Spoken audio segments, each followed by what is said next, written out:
Welcome back to my channel. आज हम करने वाले हैं महात्मा गांधी से संबंधित कुछ महत्वपूर्ण प्रश्नों को, जो परीक्षा के लिए बहुत ही महत्वपूर्ण हैं।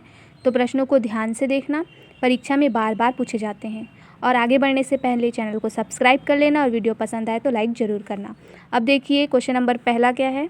क्वेश्चन नंबर है, गांधी जी ने कानून की पढ़ाई कहाँ से की थी।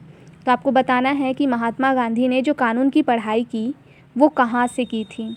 ऑप्शन ए है ऑक्सफोर्ड विश्वविद्यालय, ऑप्शन बी कैम्ब्रिज विश्वविद्यालय, ऑप्शन सी लंदन के इनर टेम्पल में, या फिर ऑप्शन डी अमेरिका विश्वविद्यालय में। तो इसका राइट आंसर होगा, क्या होगा, लंदन के इनर टेम्पल में।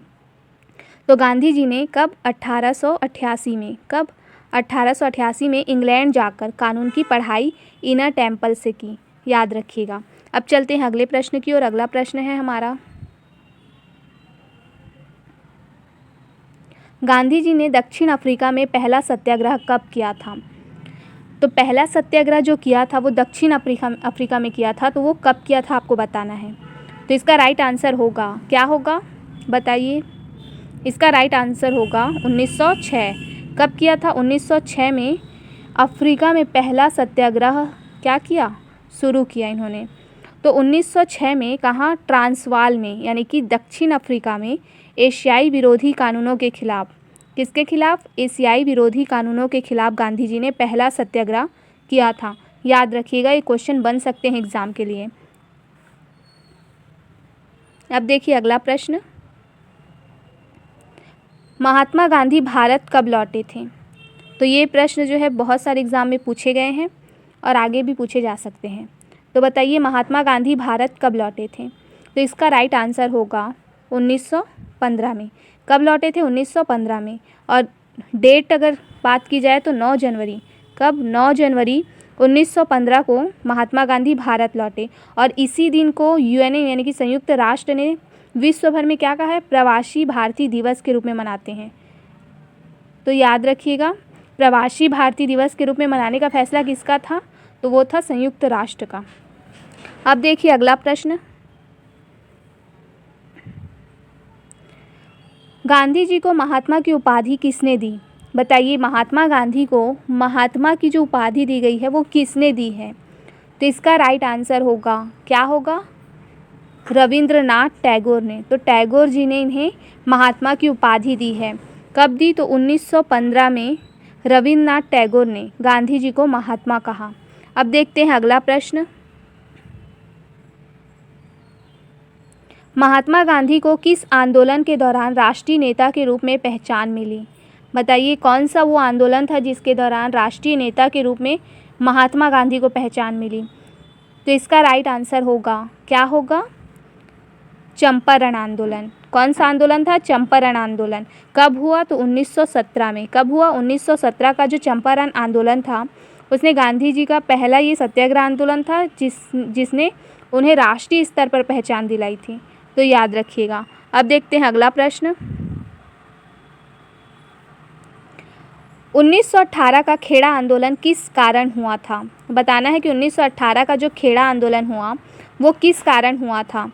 तो इसका राइट आंसर होगा ऑप्शन बी, अकाल और कर माफ़ी के कारण।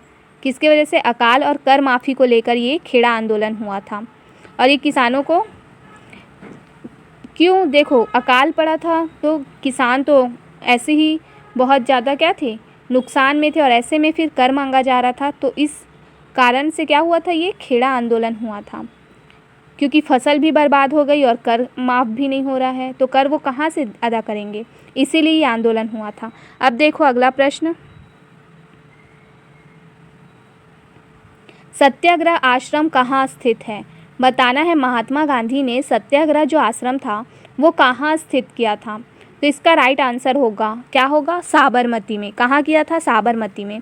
1917 में गांधी जी ने 1917 में साबर नदी के किनारे एक सत्याग्रह आश्रम की स्थापना की थी। तो याद रखिएगा। अब चलते हैं अगले प्रश्न की ओर।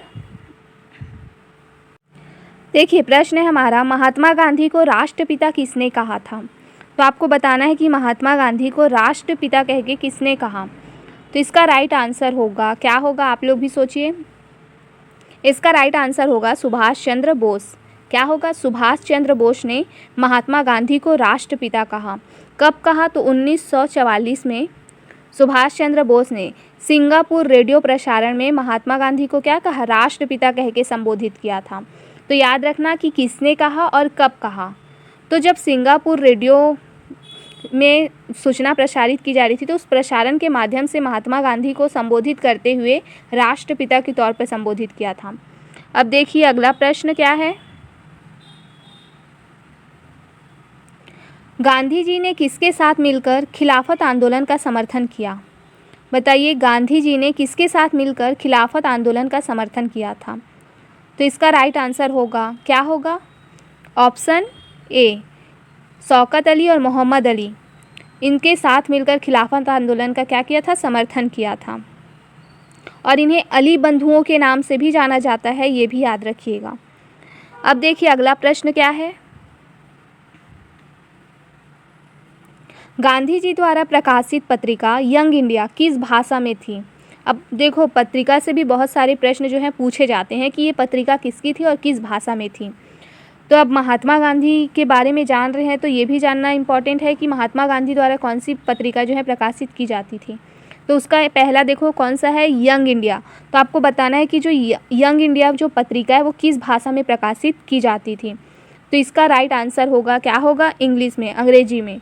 तो गांधी जी ने यंग इंडिया जो पत्रिका है वो अंग्रेजी में, और एक और पत्रिका था जिसको उन्होंने गुजराती भाषा में प्रकाशित किया, उसका नाम था, क्या था? नवजीवन। क्या था? नवजीवन। नवजीवन जो पत्रिका है वो गुजराती भाषा की है और महात्मा गांधी द्वारा ही प्रकाशित की गई है, याद रखिएगा। अब देखते हैं अगला प्रश्न क्या है। महात्मा गांधी की आत्मकथा का नाम क्या है? बताइए, महात्मा गांधी की आत्मकथा का नाम क्या है? तो इसका राइट आंसर होगा, क्या होगा? सत्य के साथ प्रयोग। क्या होगा? सत्य के साथ प्रयोग, अर्थात माई एक्सपेरिमेंट्स विथ ट्रूथ। क्या होगा? माई एक्सपेरिमेंट विथ ट्रूथ, ये उनकी आत्मकथा है। अब देखो अगला प्रश्न। 1920 में गांधी जी ने किस आंदोलन का नेतृत्व किया था? अब आपको बताना है कि 1920 में कौन सा आंदोलन हुआ था जिसका नेतृत्व महात्मा गांधी ने किया था। तो इसका राइट आंसर होगा, क्या होगा? असहयोग आंदोलन। गांधी जी ने 1920 में असहयोग आंदोलन का नेतृत्व किया, जिसमें विदेशी वस्त्रों का क्या किया गया था? बहिष्कार किया गया था, याद रखना। अब चलो अगला। चौरी चौरा कांड के बाद गांधी जी ने कौन सा आंदोलन वापस ले लिया था? तो इसका राइट आंसर होगा, क्या होगा? असहयोग आंदोलन चल रहा था 1920 में, और चौरी चौरा जो कांड हुआ उसके बाद से महात्मा गांधी ने असहयोग जो आंदोलन चल रहा था उसको वापस ले लिया, क्योंकि वो हिंसा के खिलाफ थे, अहिंसा को मानते थे, और हिंसक घटनाएं हुई तो उन्होंने क्या किया? असहयोग आंदोलन जो है वो वापस ले लिया। अब देखो अगला प्रश्न क्या है। नमक सत्याग्रह दांडी मार्च कब शुरू हुआ? नमक सत्याग्रह को दांडी मार्च के नाम से भी जाना जाता है, तो बताना है कि ये कब शुरू हुआ। तो ये शुरू हुआ, क्या होगा? राइट आंसर होगा ऑप्शन बी, 1930 में। गांधी जी ने कब? 12 मार्च, तब तो इसको दांडी मार्च के नाम से जाना जाता है। 12 मार्च 1930 को दांडी मार्च शुरू किया, जो नमक सत्याग्रह का प्रतीक बना। अब देखिए अगला प्रश्न क्या है। गांधी इरविन समझौता कब हुआ था? बताना है गांधी इरविन समझौता कब हुआ था। तो इसका राइट आंसर होगा, क्या होगा? 1931 में। 5 मार्च का वो समय था, 5 मार्च 1931 का 5 मार्च 1931 को गांधी इरविन समझौता हुआ। 1931 में गांधी जी और किसके बीच में हुआ था? लॉर्ड इरविन के बीच में ये समझौता हुआ था, जिसके तहत गांधी जी ने नमक आंदोलन जो उन्होंने चलाया था वो समाप्त किया, और राउंड टेबल कॉन्फ्रेंस के मतलब गोलमेज जो सम्मेलन होता है उसमें भाग लिया था। अब देखिए अगला प्रश्न क्या है। गांधी जी को भारत छोड़ो आंदोलन के दौरान कब गिरफ्तार किया गया था? तो इसका राइट आंसर होगा ऑप्शन बी, 10 अगस्त 1942 को। 8 अगस्त 1942 को भारत छोड़ो आंदोलन शुरू हुआ और 10 अगस्त को गांधी जी को गिरफ्तार कर लिया गया, तो याद रखिएगा। अब देखो अगला प्रश्न। महात्मा गांधी की मृत्यु कहाँ और कब हुई थी? बताइए उनकी मृत्यु कहाँ हुई और कब हुई? तो इसका राइट आंसर होगा, कहाँ हुई थी? ऑप्शन बी, 30 जनवरी 1948 को हुई थी, और कोई ऑप्शन दिख ही नहीं रहा इसमें। तो राइट आंसर तो ये होगा, लेकिन कहाँ हुई थी? तो दिल्ली बिरला हाउस में। कहाँ हुई थी? दिल्ली के बिरला हाउस में। किसने मारा था महात्मा गांधी को? तो महात्मा गांधी की जो हत्या है वो नाथूराम गोडसे के द्वारा की गई थी। अब देखिए अगला प्रश्न, गांधी जी ने स्वदेशी आंदोलन कब शुरू किया? बताइए, गांधी जी ने स्वदेशी आंदोलन कब शुरू किया? तो इसका राइट आंसर होगा, क्या होगा? 1905 में। कब किया? 1905 में, जब बंगाल विभाजन के विरोध में गांधी जी ने क्या किया? स्वदेशी आंदोलन शुरू किया और विदेशी वस्त्रों का बहिष्कार किया। अब देखिए अगला प्रश्न, गांधी जी ने असहयोग आंदोलन में किन चीज़ों का बहिष्कार करने की अपील की थी? किसकी अपील की थी? विदेशी वस्त्र की, विदेशी शिक्षा संस्थान की, या विदेशी अदालतों की? तो उपरोक्त सभी की। विदेश की जितनी भी चीज़ें हैं वो सबका बहिष्कार कर रहे थे। तो असहयोग आंदोलन में गांधी जी ने विदेशी वस्त्र, शिक्षा, अदालतों का बहिष्कार करने की अपील की। अब चलते हैं अगला प्रश्न, देखो,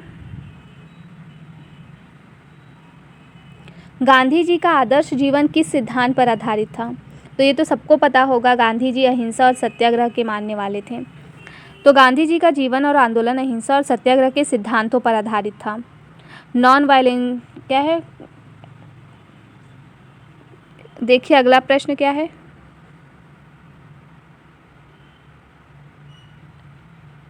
गांधी जी ने अपने जीवन में कितनी बार जेल यात्रा की?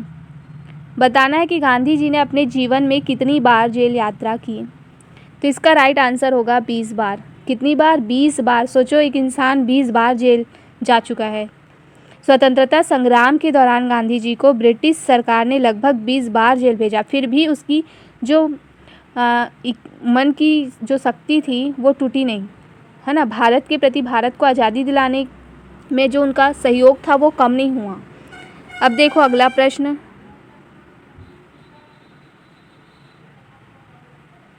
गांधी जी ने दक्षिण अफ्रीका में भारतीय समुदाय के लिए कौन सा संगठन बनाया? बताइए, दक्षिण अफ्रीका में गांधी जी ने क्या किया था? भारतीय समुदाय के लिए एक संगठन बनाया था। आपको उस संगठन का नाम बताना है। तो इसका सही उत्तर क्या होगा? ऑप्शन सी, दक्षिण अफ्रीका भारतीय कांग्रेस। कब बनाया था? 1914 में गांधी जी ने दक्षिण अफ्रीका में भारतीय समुदाय के अधिकारों की रक्षा के लिए दक्षिण अफ्रीकी जो भारतीय थे मतलब दक्षिण अफ्रीका भारतीय कांग्रेस बनाया था। अब देखो अगला प्रश्न, गांधी जी ने कौन सा आंदोलन किसानों के अधिकारों के लिए किया था? तो कौन सा आंदोलन था? वो था खेड़ा आंदोलन। खेड़ा आंदोलन जो है किसान के अधिकारों को, कर माफ़ी को लेके था, क्योंकि अकाल पड़ा था और फिर भी कर की जो दर है वो कम नहीं की गई थी। तो कर को माफ़ करने के लिए क्या किया गया था? आंदोलन चलाया गया था। कब चलाया गया था? तो 1918 में। कब चलाया गया था? 1918 में। अब देखिए अगला प्रश्न, गांधी जी ने हिंद स्वराज पुस्तक किस वर्ष लिखी है? बताना है कि हिंद स्वराज जो पुस्तक है वो किस वर्ष महात्मा गांधी ने लिखी है। तो इसका राइट आंसर होगा, क्या होगा? 1909 में। गांधी जी ने 1909 में हिंद स्वराज लिखी, जिसमें उन्होंने स्वतंत्रता और स्वराज पर विचार प्रस्तुत किए अपने। अब देखिए अगला प्रश्न, याद रखना हिंद स्वराज जो पुस्तक है 1909 में लिखी गई है। अब देखिए अगला प्रश्न, गांधी जी ने ब्रिटिश नमक कानून का विरोध करने के लिए कौन सा प्रसिद्ध मार्च किया था? तो वो था डांडी मार्च। क्या था? डांडी मार्च। कब हुआ था? तो 12 मार्च 1930 को गांधी जी ने, और का कितने दिन तक था? तो 24 दिन का ये डांडी मार्च था। अब देखिए अगला प्रश्न, गांधी जी ने किस आंदोलन के दौरान स्वराज का नारा दिया? बताना है कि कौन सा आंदोलन ऐसा था जिसमें उन्होंने स्वराज का नारा दिया। तो वो था असहयोग आंदोलन। कौन सा आंदोलन था? असहयोग आंदोलन। कब हुआ? तो 1920 में हुआ। और गांधी, देखो अगला प्रश्न है और ये इस क्लास का आखिरी प्रश्न है, तो बड़े ध्यान से देखना। महात्मा गांधी का आदर्श जीवन मुख्यतः किस पर आधारित था? तो ये तो सबको पता होगा, धर्म, अहिंसा और सत्याग्रह पे आधारित था। किस पे आधारित था? धर्म, अहिंसा और सत्याग्रह पर आधारित था। तो अब तक हम इतना ही करेंगे आज के लिए। ऐसे ही और महत्वपूर्ण वीडियो के लिए चैनल को सब्सक्राइब कर लेना, ताकि आगे भी ऐसे ही इम्पॉर्टेंट जो प्रश्न है वो आपको मिलते रहे। तो अब मिलेंगे अगले वीडियो में।